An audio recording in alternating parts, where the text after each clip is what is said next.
Welcome to the IVM Podcast Network. Hi, this is Amit Doshi, and I wanted to thank each and every one of our listeners. It's been 2 years since I founded IVM, and it's been an amazing 2 years. We wanted to learn a little bit more about who is listening to our shows, and so we put together a short survey. The survey is anonymous, and we aren't going to be collecting any personal information. I would really appreciate it if you could take a couple of minutes out of your day and go to ivmpodcast.com/survey and fill it out. Thanks, and please keep listening. Hey, you nerds, welcome to Geek Fruit. This week we're going hot off the heels of Logan straight into Legion. See how they kind of sound the same? Well, we're going to be talking about that and more X-Men stuff because apparently it just never ends. Happy listening, you nerds.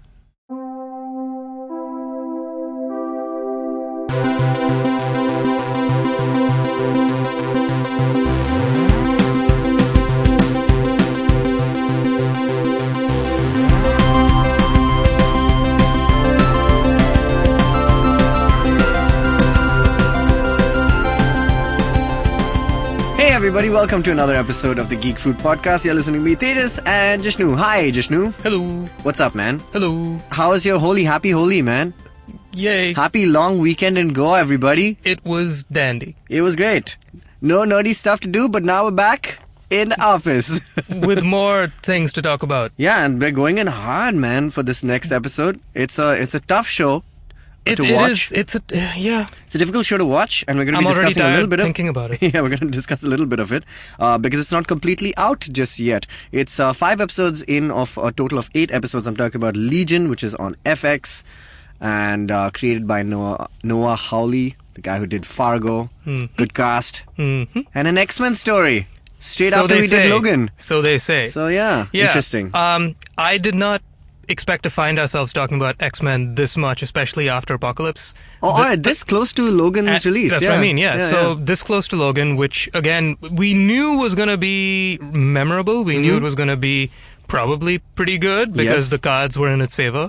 And it completely exceeded expectation. Yeah, you weren't here for the Logan episode, so give me a 30-second rant on Logan. Oh, that's right, yeah. I actually had a great time listening to that episode. Okay. Because we never had the three of you in the same room talking about it together. So that was a really interesting thing. I learned a lot. There were a lot of things you guys talked about that I did not know about or would not have really touched on. Yeah, man. Naveen, our producer, who's actually sitting here. Yeah, what was the thing you said that won the episode? He won the episode, basically. What was the comment? So there's a moment in the beginning where Charles Xavier is kind of losing his mind and just talking rubbish. Yeah. And he's talking about, he's talking things in Spanish and things like that. He's connecting with her. Yeah. Yes. Yeah, I know. He was connecting with X-23. Yeah. And, let's give her a name, guys, actually. Yeah, Laura.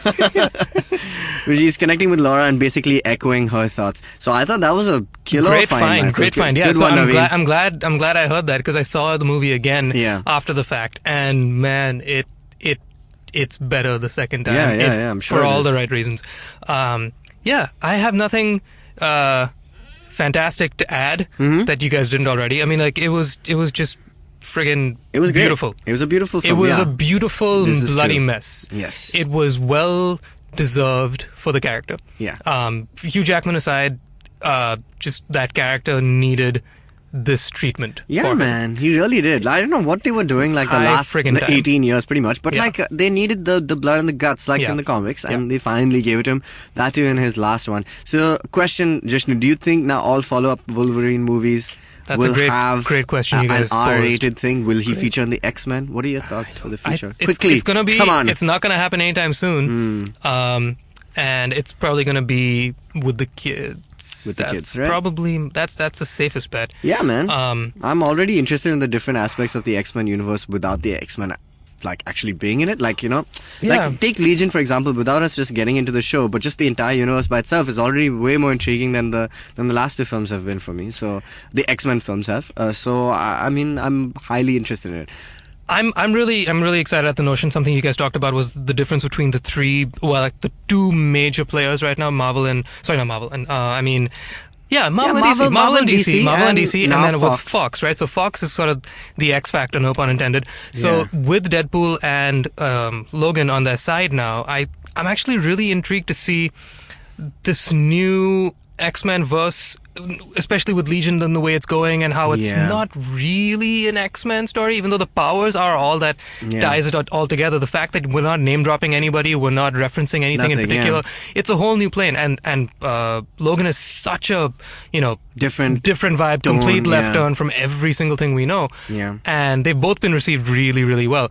I'm actually excited if Fox can sort of create a whole new game.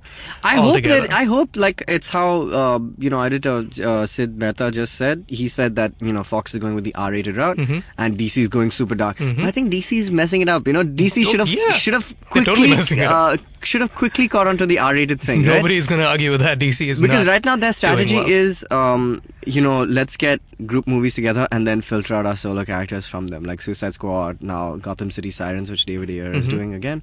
So I think I don't know how smart that is. I don't know how good it is. They need to find a new space for them. And tonally, they're in a completely different direction from Marvel. But Marvel has occupied a huge, easy, family-friendly space, which occupies a big market share. Very business way-wise. Huge demographic on their side. But the R-rated stuff is great, man. I love it. I think even if it's a much smaller demographic, it's still excellent. Some of the better films. That being said, I think what Marvel really has on its side though now is, obviously I've been talking about Agents of S.H.I.E.L.D. for years, but with the announcement of the cast for Inhumans, and the way they're going about it, it's only an 8 one episode. person has been they've cast. announced the entire thing. They've announced the entire cast. Who's? Oh my god, oh my gosh, I'd have to pull it up. It's a long list. I mean, should we do this at the end of the episode? Let's do it at the end of the episode. Okay, cool. Sure. Do we have any mail quickly before we get into Legion? Of course we do. We have some fan mail. We have a mail from one Ravi Ochani. Okay. Hi Ravi, what's up? Hello. So he had a lot of good things to say. He heard the Logan episode and was really excited about that. He had some interesting theories, but his big thing he was getting at was he was wondering if we are hiring interns. Oh, what luck. We are hiring interns. Hey guys, so Geek Fruit is becoming an official company now. Becoming? We have a card. This is true. We have a PAN card with the word Geek Fruit on it and Gandhiji's face. So think about it that way. We are really legit and we are expanding our horizons very quickly. We have a website that does a lot of stuff, geekfruit.in. That's where all our babies go. All our editorial content, our video content, our podcast even actually finds its way on the website as well. So please, if you have something to contribute to either of the three or our social media, then we'd love to have you guys on board and we can talk about it further. Contact geekfruit@gmail.com is where you have to mail us. Or you can just, there's a big contact button on the website itself, so you can find us there. Jishnu. By the way, so as you were rambling, I reread that email. Yeah. Ravi did not ask about the internship. Okay, he didn't. That Somebody was else not did. Ravi. Well, Ravi, you could too consider bad. it, but there's somebody out there called Tanay who did. So yes, hey, man, Tanay. that was for you. Oh, God. Tanay, you are now the person who asked for the internship. Before you were not, Ravi. Well, you then, were. let me do right by Ravi and tell you what he had to say. Okay, Ravi, go for it. He found this theory on Logan really interesting, where in the movie has no attachment to previous movies except for X1, since they reference it at the dinner dinner table. Yes. The anomaly being that the samurai sword is in the movie, but consider the theory that would essentially make this movie only align with the storyline that no other mutants exist since 2004, assuming that when X1 sits in the timeline. Hence, X2 is maybe another timeline. Or Professor Xavier's imagination he's got. So we had this. We briefly we dived into this thing, and I think the most. So X2 is like a fever dream. He's no, thinking. X2 should not be. That was the good one, right? X3 should have been that. But you know what? It actually makes a lot of sense. In the reference that we spoke about last time is that we watched this really well explained X-Men timeline from Cinefix, which you guys must watch. It's like a 15-minute video, but it's excellent. And just to quickly reiterate what happens in that is that all the events happen from, from the time Wolverine is born. Wolverine is basically the timeline of the X-Men, right? And he starts from the time he's born till the time of Days of Future Past. And then there's a second timeline spawned from that. So basically that second timeline, as Hank McCoy kind of says, time is immutable. Some of the events, whether you can throw a stone to the river and it makes a ripple, but like it will still kind of come back to the same shape or form. So basically, the events of Days of Future, the Sentinels don't exist, but definitely a lot of the factors of the fact that X2 happened, X3 may not have happened because she's alive and well at the end of Days of Future Past. But that kind of sets it up perfectly for what events happen in Logan, where, Charles Xavier is responsible for killing off, spoilers, half of the X-Men in the X-Mansion. So that could have fit perfectly well with the end of Days of Future Past, where they're all living together once again in the X-Mansion. And then this whole thing happens, and then cut to 10 years later, they're in the middle of the desert. So yeah, that makes sense. We're going to take a break in just a second, but I just want to say that what I'm really excited about with Legion, one of the biggest things I'm excited for, is the fact that it's a complete departure from the X-Men timeline as we know it. Because the main reason Logan works so well is that it's its own insular thing that's like all of 3 days in a completely linear timeline of just the guy living his life. Yeah. Like, you know how many times he had to wake up in that movie?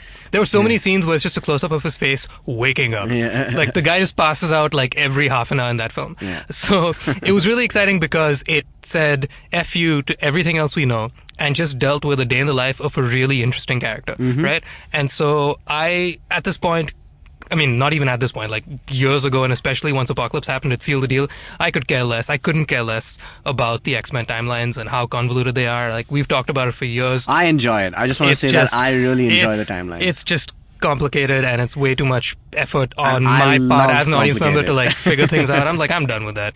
But I will say it is an exciting universe. Yeah. So Legion is kind of putting not exactly a restart button, but it's sort of branching off and doing its own thing with complete gusto. Yes. Which I respect. So definitely, let's take a break and get into that business. Cool. Finding the right drink at the right place can be a big challenge. Exploring a new destination to its fullest could be a daunting task. So tune in every Friday and listen to the Drinks and Destinations podcast with Rajita and Samira, who introduce you to the world of fine wines, beer, spirits, and travel. You can subscribe to us on iTunes, SoundCloud, Audioboom, or any other local podcast app. Hello again. We are back. We never left. Yes. But we have to say these things. Yeah. Anyway, Legion. It's a thing. It's a really complicated, convoluted, bombastic thing.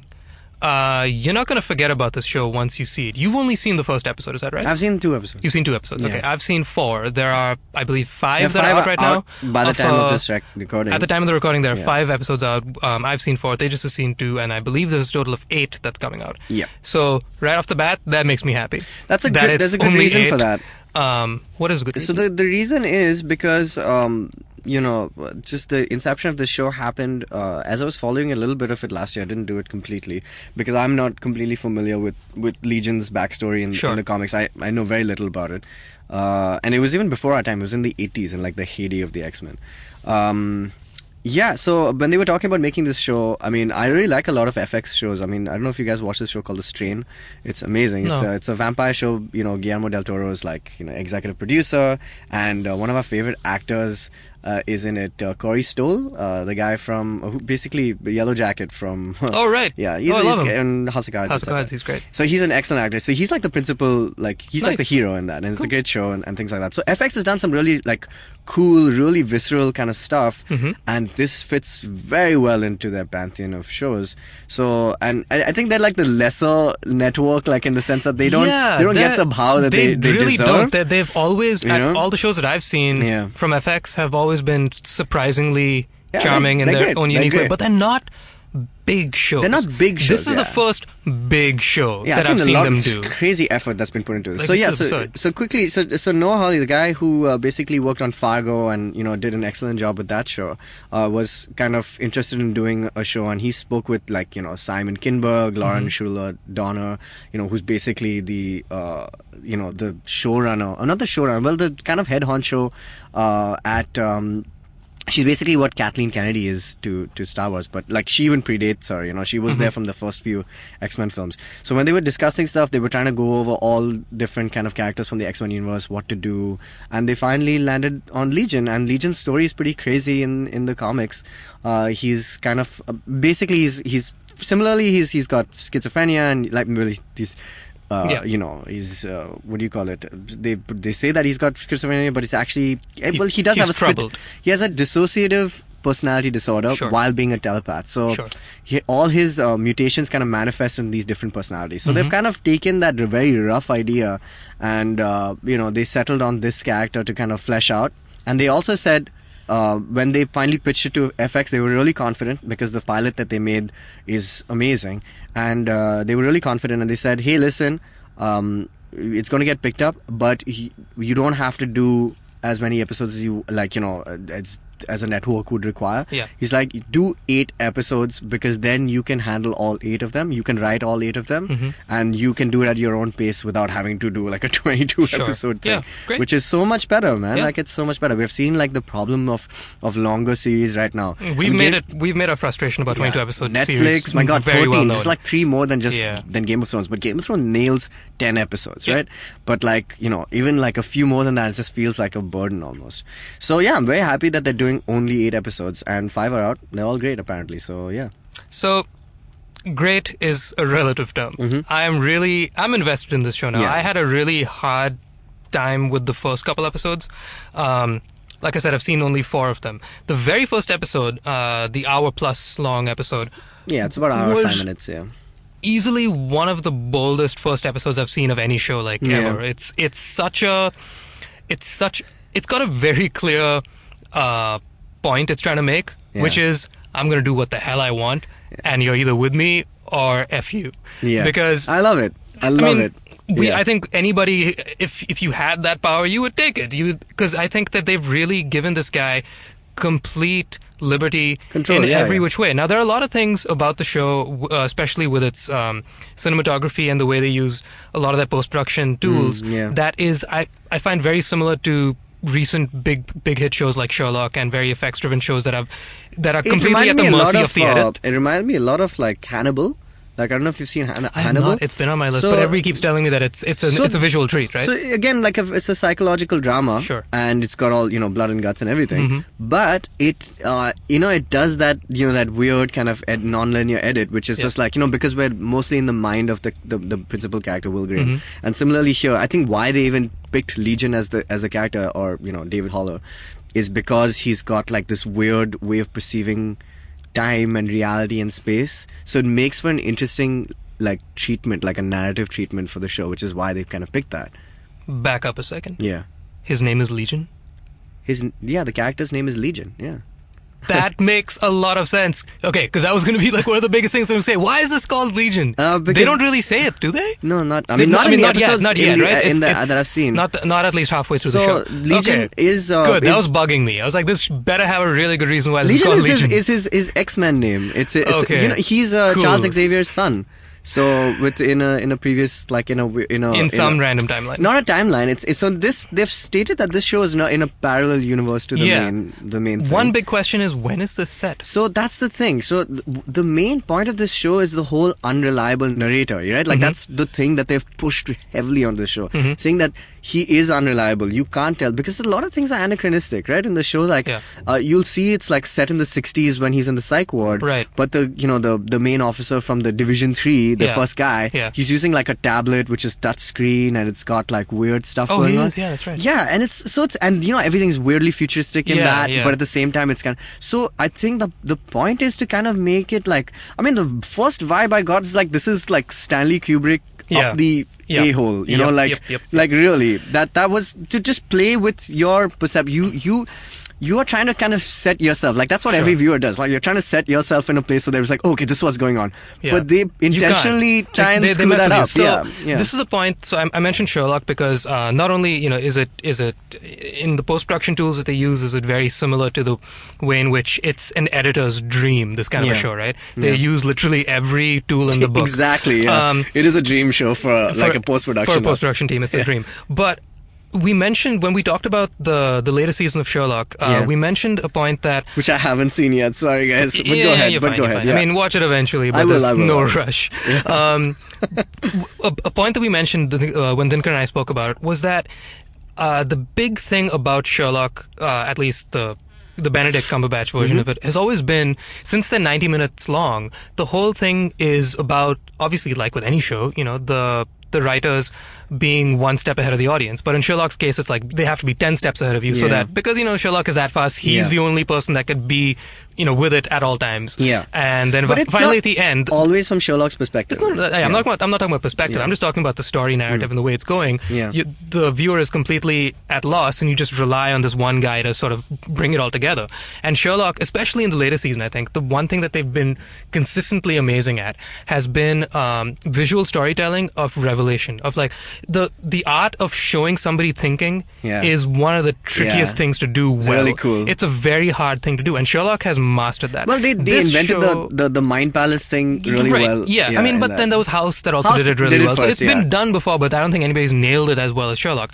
Now, what I'm getting at is that this show, very much so in that same game of being ahead of the audience, and like you said, you don't know, are we in the 70s, are we in the 60s, are we in present day, are we in the future? Yeah. Where the hell are we? Yeah. And that's kind of the fun of it. Now, the problem that I have with this show, like I said, I'm really into it. I'm gonna stick with it because I'm really intrigued. But the problem I have is that it, at least for me, I get really fatigued every couple minutes. But then something happens for like 30 seconds that excites me, and then I have to go through another 9.5 minutes of like, what are you Crazy doing? talk. Why do I need to, like, why is this worth my time? Because the problem is there are so many setups and payoffs that are so all over the place. Like, nothing is consistent at all in this show, to the point in which there have been numerous times in just 4 episodes where there have been revelations and reveals and whatnot, where something big happens, and I go, oh, was I supposed to care about that? Okay. Like, and then I forget what the seed that you planted was, because you planted 100 different seeds in just 40 minutes. Yeah. There's so much going on.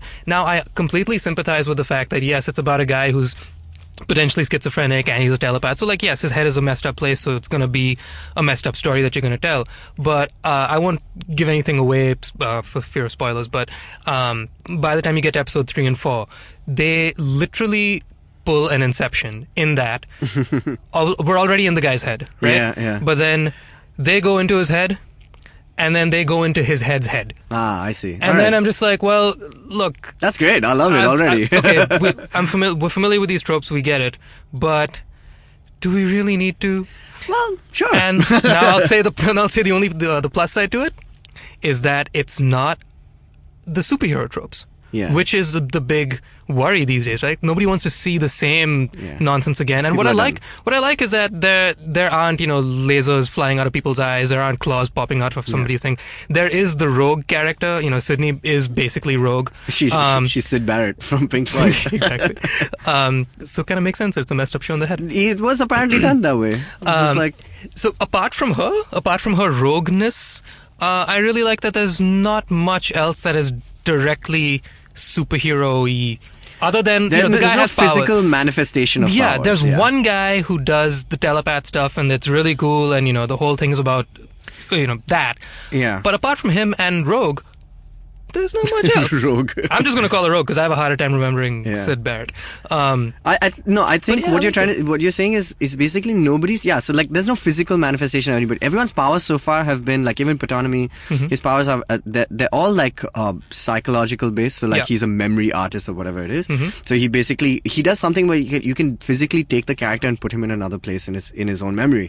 So there's no like you said, there's no physical action powers. Like there's no like claws, like you said, or no Cyclops or anything like that. But so for me, watching the first 2 episodes, I completely love it. I feel there is a kind of consistency in the non-consistency. Like, like by the time I watched the first episode and we went into the second episode, I can immediately latch onto, because I was like, this is the format of the show now, because the format is not a linear format, and I love the fact that it's almost like Amy Adams in her character in Arrival? In Arrival, right? Like the whole perception of time, one person in the future affecting somebody in the past. You don't know when everything is set. You know roughly when it's set, right? Right. We have David Holler's character who basically grew up in a weird household. I mean, he had his parents, but something happened. He got into college. He dropped out. He had a relationship, made stuff in his kitchen go crazy, and then subsequently went into this ward, which then he basically, blows up Yeah. and Yeah. and then he's taken by Division 3. Now he's at what's the name of that place? Like Summerland, right? So that's a rough timeline so far. But now, like whenever stuff happens randomly in the middle, you have to kind of see which one is influencing what. Like there's this beautiful moment in episode 2, which is why I love the whole, the planting of the seed and then, the payoff of it. It's great. It's like there's one moment where in the beginning it's kind of skips like a moment, like he's talking to his psychiatrist, and like suddenly his voice, like the editing of this show is ridiculous, right? It's so great. So he's saying something and suddenly it almost like jumps in time, and it's just like you're like, wow, was that just a random thing that happens because this is this kind of show, or is it important? And I remembered it, and later on they explained it. It's because he had a flash to that kitchen scene, which is great. I love that. I mean, I think just generally that the frenetic pace of the entire show is really cool. I love the whole Kubrick thing, man. I love that. It's so like, I mean, like one of the people they said was David Lynch, obviously, who's kind of influenced the vibe. And I feel like that's not my problem with the show. It's great. I love that, you see Logan, you see Spectre, the Bond film. Movie? Yeah, and you see this. Oh, Skyfall even, right? Skyfall, heavily influenced by The Dark Knight, right? Or Dark Knight heavily influenced by Heat. You see this show, it's heavily influenced by like, The Shining or whatever it is. Yeah, it's got those, I'm saying like, are we ever going to see like new formats completely? Like when Kubrick did it the first time, it's never been seen before, like that style. Yeah. So I'm like, everything feels like, oh, this is a reference to something else. And I get it, and I like that we take our best influences and make this like music. Sure. So we take our best influences and then we screw it up and then we make our own stuff, which is what this show is. And Logan, even though it feels like its own film, and I will give it full credit, I mean, it seems completely influenced like by the like The Walking Dead or Mad Max or something like that. I thought it was a great marriage between Walking Dead and Driving Miss Daisy. Yeah. And like Little Miss Sunshine or something. It's a road trip movie, so man. Little Miss Sunshine is cited as a major reference for the movie, and I'm just like, okay, I get it. I see You're it right. very clearly. You're totally onto something, and I Yeah. think that we will see a brand new approach to filmmaking, especially in our universe of nerdy stuff, soon enough. Because, like you said, yes, it's derivative of like a Kubrick-esque style, and various others, as everything is derivative of Everything of is, yeah, influence. and that's not my thing, yeah. But I think, to answer your question, we will definitely see it. There are, with absolute certainty, I can say there are filmmakers out there that are pitching ideas that are completely brand new and out of the box. The problem is, what network wants to, bet on some new kid with a wild idea when you have, a giant cash cow, which is a franchise, in the bank, waiting with a captive audience who wants more. So what excites me is little moves like this, in which a network like FX will give 8 episodes to a guy who's proved his worth via Fargo. He proved his merit, and they said, okay, we'll give you free reign to do what the hell you want, and he's totally done that. And I think if we just keep doing more of this, just take a couple more gambles and a couple more risks like this between your FXs and your Netflixes and whoever the hell else, maybe Amazon will do it soon. I think we'll eventually get to a point where you'll see a lot more people taking risks, because it's a lot easier to do this kind of stuff. And I think a big reason that, post-heavy movies are becoming more common, I think, is because it's less time-intensive as far as, a giant crew on set is concerned. You can shoot in a week and then spend a year in post, but then everybody else can start shooting other projects. You can live your life, but you can also start shooting other projects. So there are millions of post people out there, and it feels that can spend a year on each project. Yeah, it feels like this show particularly, like they may have shot like at 7 locations. Yeah. And like just shot at each one like a week, like, and just done the whole show there. Pretty much. And like just keep revisiting it, just through editing. It's great. So I really like that. And my positive for this show is that I have not seen anything like it on television. Like in the sense that, again, Hannibal kind of hinted at this whole, like 2 people having a conversation. Suddenly there's like a extreme close-up of his eyelash, just like, it's so weird. But it's great. Like, that it's reminds so me bizarre. Of Requiem. Yeah, exactly. It is kind of like, I guess you could say Aronofsky. You've seen like Fountain and stuff, right? At The Fountain by Aronofsky. No, it's kind of like that. So it's just the same, like, weird exposition, like which nobody was prepared for, but it's just now that's the scene, that's what's happening. And I think that this show stands out as something that is doing it like through and through, not just as a let's like do it for a second and show that this is an aesthetically beautiful show. This is aesthetically beautiful, but like, and I think what works really well for it is the fact that yes, they picked the principal character who's the most like literally screwed up in the head.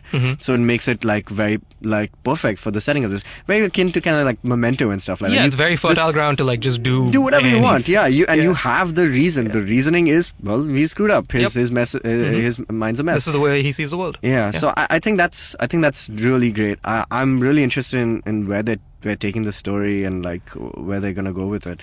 But yeah, I think I want to ask you.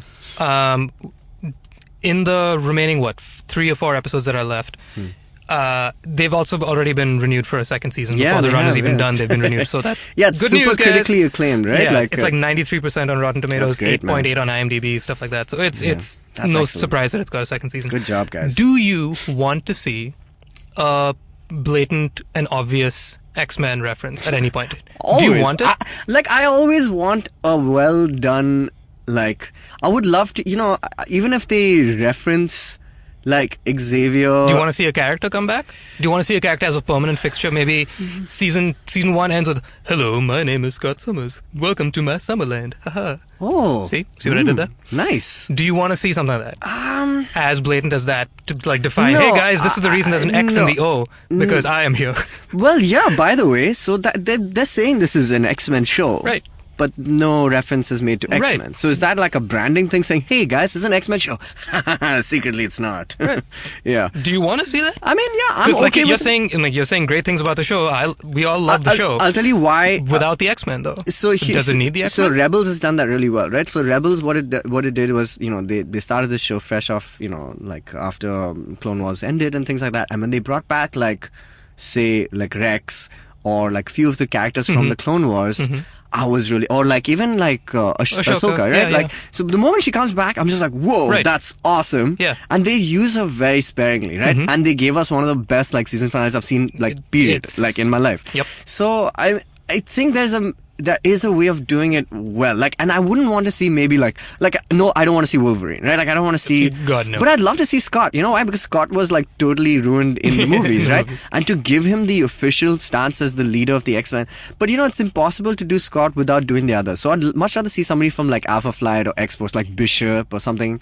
Somebody weird, but like that I know. So I'm just like, oh, that's awesome. Like, what I really love about this show is that they've picked Legion, who's like a weird character who's kind of popped up in the X-Men universe like all the time as this. He's nuts. He's got a mohawk. He's like weird. Like, he's super weird. But I like that they've picked that character because like it's kind of like it reminds me of the X-Men because I've seen him in the X-Men comics, but like I don't know him as well, so it's great. So him, like the character himself, David himself, is that character, is the one that's it. But like one of the more mainstream kind of guys, I mean, they'd have to do it really well, not like just spoon. I mean, and this doesn't seem like the show which would do it though. Because the thing is, it doesn't need it. It doesn't. And the only reason they would do it is for fan service. In fact, who doesn't like fan service? But then again, this show is it's so great because it's nothing like you've seen, and bringing in a familiar face for namesake is an old move that everybody's doing, and it's fine. It's a good move. It's a good move. It's a solid move. Yeah. It's a very strong move. You're going to get butts and seats because of it, but it doesn't need it. It's critically acclaimed. It's already been renewed, and it's doing really, really exciting things. Yeah, and I'd love for these characters to become like the new X-Men. Like, it would be cool if like whatever happens in Summerland kind of becomes the division of X. Yeah, that would be awesome. That would be really cool because they all have kind of unique powers and it's all like psychological stuff. And it's like, you remember Heroes, the show that it came out? Yeah. That first season was so great, man. They just ruined it. I don't know what the hell happened like going on from there. This had so much potential. And this show has like that a lot of potential for me to like Peter Petrelli is a name that will stay with me forever because they built that guy up from scratch. Literally, it was all new characters, basically the X-Men, and like from ground up. And now I love that guy, but they ruined the show. But I'll always remember that guy, because he was great. And so similarly, like I'll never like if Ptolemy or whatever becomes like amazingly important, I'm going to be like, this is the new guy, dude, to follow. Like, that's my vibe. Yeah. I think just generally, though, the cast, just to quickly go over it. I do want to talk about the cast. Yeah. Okay, go ahead. Maybe we should take a break and then come back that. and talk about the cast of Legion. Hello there, my name is Naveen Narona, and as a gay person in India, I get asked a lot of stupid questions. Beta, is it LGBT or eligibility? How do two men procreate? Bro, is Grindr better than Tinder or what?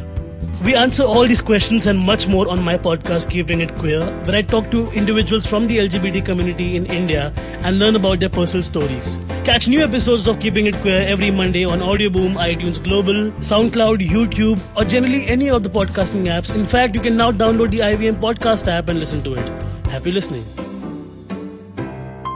Hey, guess what? Yep, we're back. We're back and we're talking about Legion. Let's talk about the cast. Okay, look, first up, Yeah. Katie Aselton. What's his face? What's her name? What's her name? Amy, sister, David's sister. Yeah. She is on The League, which is an FX comedy. Correct. One of my favorite shows ever. It's had a really? 7-season run. I think it's done. I'm really sad to say, but yeah, she came out of nowhere. She's been in this show, which is a Mark Duplass. It's a Duplass Brothers show. Yeah. Duplass. Yeah.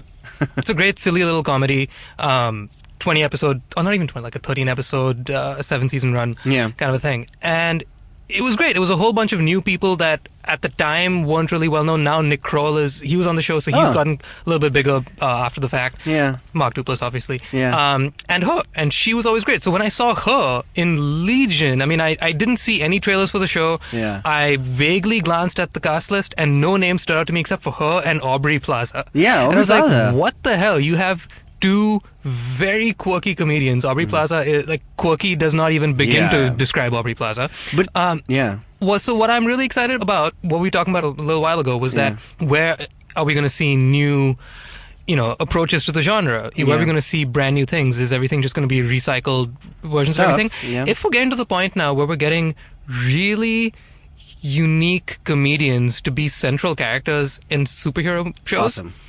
That is only good news for the future. Great, yeah. Right? Like, could you imagine, this could potentially mean, I'm just going to randomly pick a name out of a hat. This could potentially mean that one day you might see, I don't know, you could see Russell Peters starring in his own superhero 8 episodes Netflix series that's like a gritty drama, but it's led by a comedian. Yeah, I would totally or watch that. Louis C.K. Louis C.K. in a anyway cape. is super. You know what I mean? He could have been Captain Underpants, but I think that's always nice. I think comedic actors are some of the best actors generally. They just have such a range because doing comedy is apparently the hardest genre, and for them to do drama. I mean, we've always spoken about comedic actors doing serious roles. It's always got that weird pathos and empathy. I'm these calling characters. it now.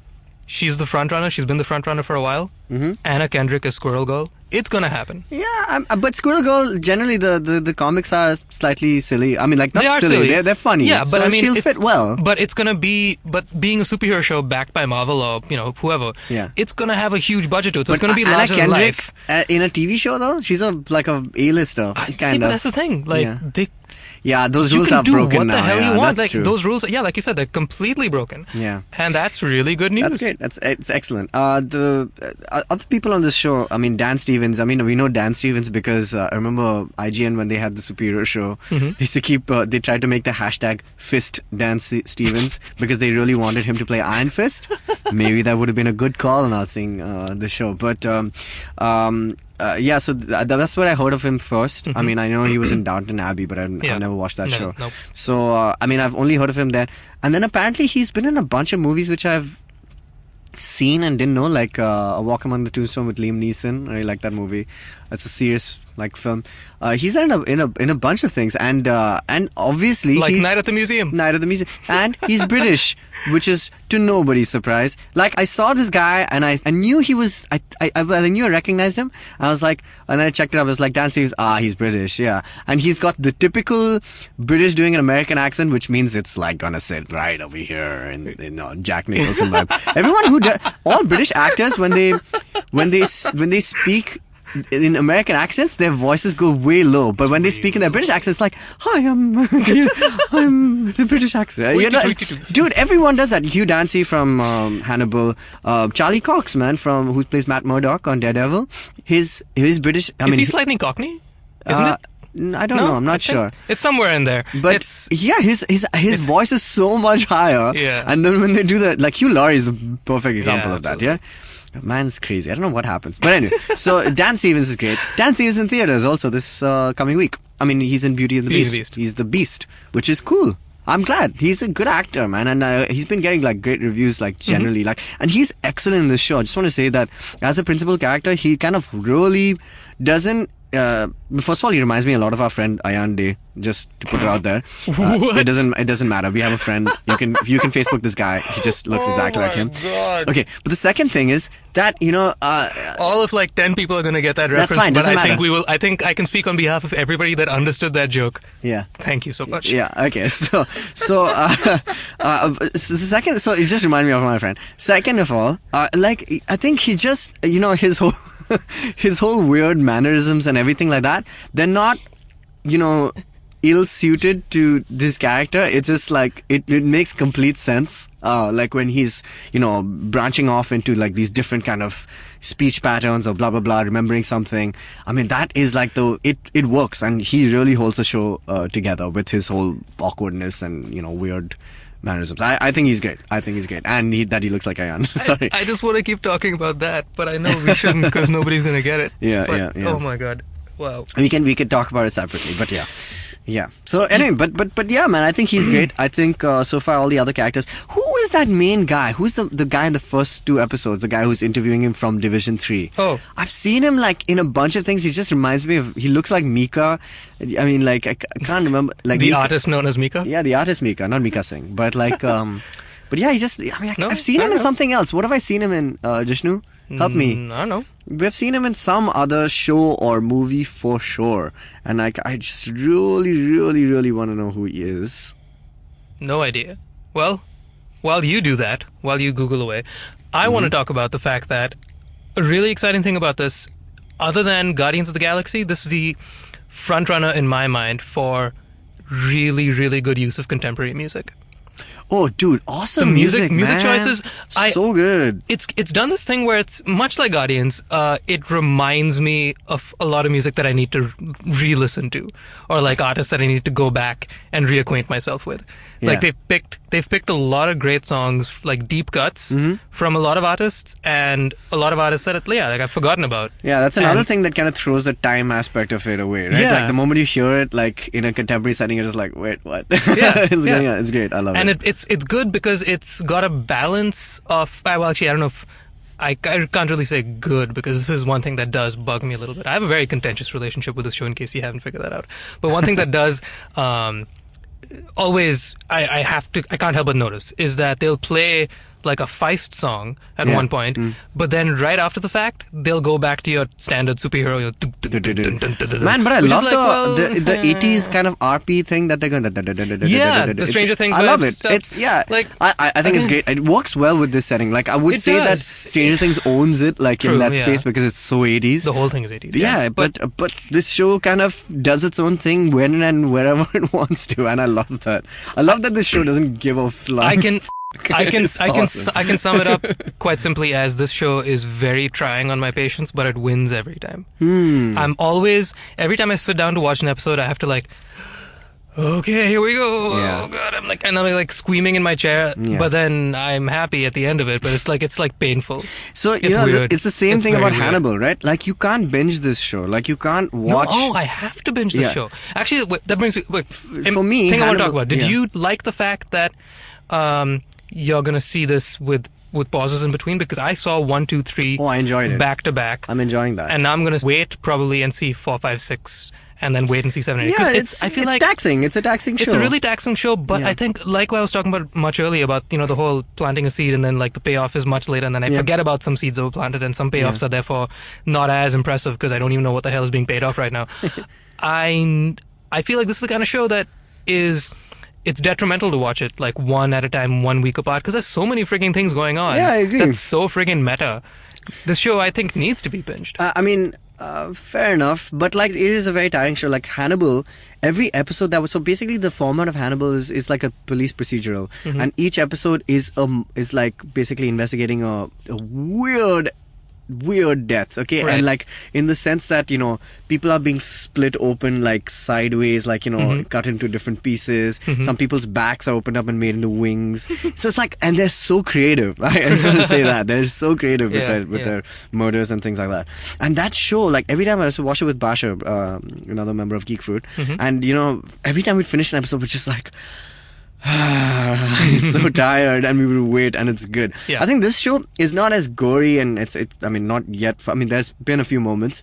Though I actually do want to say though, it's quite scary, the show. I mean I'm quite like scared by a few of the moments that happen. Like what? Like obviously there's this whole the demon with the yellow eyes and the basically looks like the fat yellow bastard from from Sin City, right?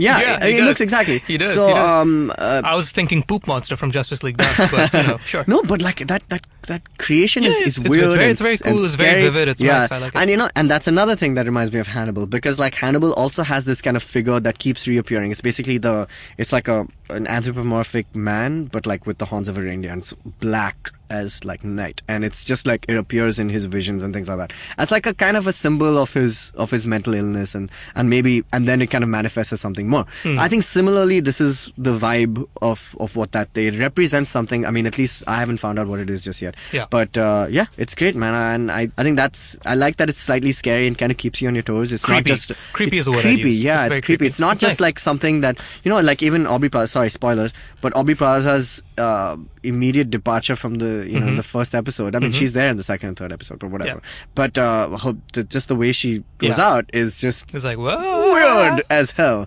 I mean, that whole sequence, right, when they walk in, the doors are No, missing. totally. I make this noise at least 5 times an episode. Yeah. Yeah. So I mean, I was like sitting and watching this, and so my girlfriend was like sitting next to me, and I was watching with headphones, and she watched the entire episode without earphones because she just watched the screen. She's like, it's such a good looking show. She's like, I don't care to know much about it, but it looks so good. That's the other thing. It just looks amazing, this show. And so was she on drugs? No, she was not. But it's entirely watchable, this show. Sure. Yeah. Cool. Yeah. Let us now turn to the Inhumans, if we will. I think we let's do that. We've said all we can without actually talking about spoilers and whatnot. There's a very good chance we'll need to revisit this once the thing is done. Season? Yeah, maybe not immediately, because we have a busy couple of weeks coming up with a lot of things coming out that we'll need to talk about. Yeah. But I'm sure we will revisit Legion once we know what happens by the end, because something's got to give with this show. Something's got to give. Big, I also feel that something big better be worth all this effort. Yes, I agree. But yeah, so let's turn the page to Inhumans for a second. So hit me with that cast, man. I really want to know. Yeah, a lot of new names. So the only big one that you probably heard of was Ewan Rowan, Iwanrheon. Who's playing Black Bolt? No, he's playing Maximus. Oh, okay, cool. Sweet. Yeah. So you know who he is, right? Yeah. From Game of Thrones. He's the boss. Ramsay? Ramsay, that's the one. Oh, I love that guy. He's great. He's playing Maximus. And he's out of a job now, so he's playing Maximus, who is very much like Ramsay in that he's contentious against his brother Black Bolt. Hey, we know he can do that really well, so that's great. Hooray for you. The other names, I'm just going to rattle off the list. I don't think any of these names will stand out. Black Bolt is Anson Mount. Let's see. Let's have a look. You're not gonna recognize the guy, and I don't think these guys have been in too many movies. Dude, perfect. He looks badass. They all look the part. The only name and the only familiar face which I was really kicked to see is Ken Lung, who plays not Juntao, but the guy below Juntao in Rush Hour 1. What was his name? I think the Chinese villain. Yeah, the Chinese. Right? Yeah. So I haven't seen this guy since Rush Hour, and the fact that the older Asian man, not the older Asian man, the younger Asian man, the guy with the scar. Wipe yourself off. Yeah. You're bleeding. You're bleeding. You're bleeding. So that guy's back. Oh, God. Very excited. Who's he playing? Who is he playing? He's playing Karnak. Yeah. Okay, and who's playing Crystal and how's Lockjaw happening? Isabel Cornish. Lockjaw is happening. Yeah, it's great, right? So there have been set photos where they've shown a physical mold made out of blue screen of the dog. It's locked. He's a 2,000-pound She dog. exists. He's huge. He's a 2,000-pound teleporting teleport- dog. yeah, who can right? teleport, So this is yeah. going to be really interesting. But I am hopeful and optimistic that they will get a real dog, and then just for like, subtle teleporting, throw in the blue guy. Like, basically, he's a huge bulldog, right? He's like a giant bulldog. He's a giant bulldog. He's a giant bulldog. But who? Sorry, the queen, Medusa. Yeah. That was the casting that I saw, and I didn't retain it. But who was it again? Serinda Swan. She has been in something. Serinda Swan was in Tron Legacy. Oh, I like that movie, even though a lot of people didn't. That's about it. She was in a movie called Recoil Darcy. Okay, we're good. Oh, starring Stone Cold Steve Austin and Danny Trejo. What? Dude, Stone Cold has been in this really cool movie called The Condemned. Whoa. Have you seen that? It's got a cool plot, but the movie's trite. Yeah. Okay. Well then. So, a lot of new names. Great. I'm happy. I'm great. New names are New good. names are great. New names are fantastic. But do they have that one name that and Yeah, Samuel L. Jackson? Ewan Rowan. Oh, Ewan Rowan. Okay. Rion? How the hell? Where's Doesn't this guy matter. from? He's obviously Welsh. It's a bizarre ass name. Yeah, well, there's another guy called Eme, and his surname is Ikewaka. Dude, that's a crazy name. IKWU. Sounds like he's You'll belongs get in to the know these Star guys, Wars I'm universe. sure. Whatever. Anyway, so new faces. November, very happy. November. Yeah, September. It's when the IMAX release happens. Yeah, That's 2 episodes in IMAX and then 6 episodes. madness, on man. TV. And this is so Do it. crazy. Like, Do it. The whole of Avengers, the Infinity Gauntlet series. What is it called? Infinity Wars? Infinity Wars, Yeah. yeah. So, God. Yeah, and they are shooting. They made special IMAX cameras for that, and which they assume they're using on this. Go team. That's crazy, right? Go team. Like, wow, man, Marvel. Well done. I mean, well done all around, everybody. Legion is a Yeah. great show. I'm happy. Logan is good. We're great, right? No, we're not. Because Iron Fist is out, and we're going to talk about that soon. Okay. Yeah. Cool. That's our show, guys. Thank you so much. Please write to us. Contact geekfood@gmail.com. We are taking interns, so we're not joking about that. And you can read all our stuffs on geekfood.in. Find us on social media at geekfoodhq. That's on Instagram, Twitter, and Facebook. Jishnu, what is your handle on Twitter? Jishnu Guha. That And is my name. And mine is Tejas Menon. And that's our show. That's all, folks. That was my terrible Porky Pig impression. All right. Thanks. Bye, you nerds.